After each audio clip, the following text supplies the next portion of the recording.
During World War II, many Jewish refugees left their homes to avoid the fighting and ultimately escaped the Nazis.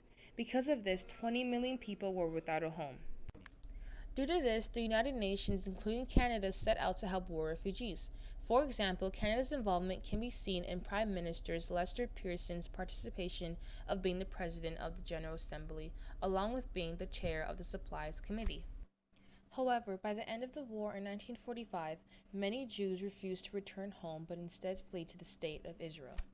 Due to this, many countries in the world put a limit on the number of refugees they would accept, causing the United Nations to resettle 1 million refugees by 1952, and eventually shutting down the IRO.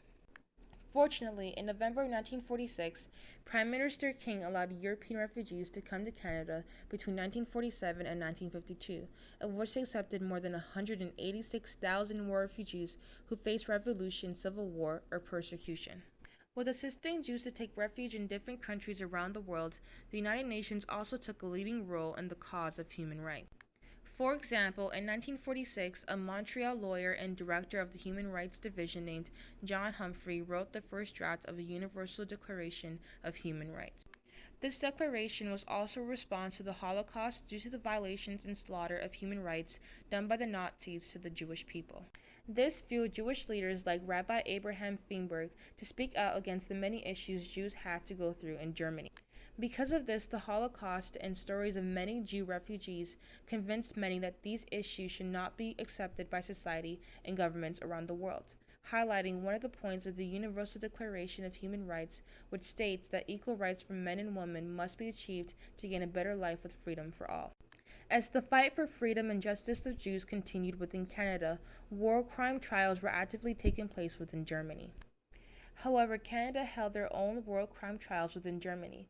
Due to this fact, after the trial of Kurt Meyer, who was a major general in the military wing of the SS, it created many controversy on whether or not the trials were unbiased due to the fact that the 5 members of the panel and his lawyer were Canadian Army officers. With assisting Jews to take refuge in different countries around the world, the United Nations also took a leading role in the cause of human rights. Because of this, once Meyer was found guilty of several charges and sentenced to death, the Canadian public was outraged. Because of this, once Meyer was found guilty of several charges and sentenced to death, the Canadian public was outraged. Shortly after, in 1947, Canada withdrew their military personnel from Europe and allowed Britain to take over the war crime cases. Even though the Canadian government no longer persecuted war criminals, it became difficult for the government to keep them out of the country, especially since they were in need of forestry and farm workers. In conclusion, with learning these 3 topics, specifically war refugees, human rights, and war criminals, you will be able to identify how Canada assisted the Jewish refugees, how they fought for their possible freedom, along with how the Canadian government dealt with war criminals. Thanks for watching.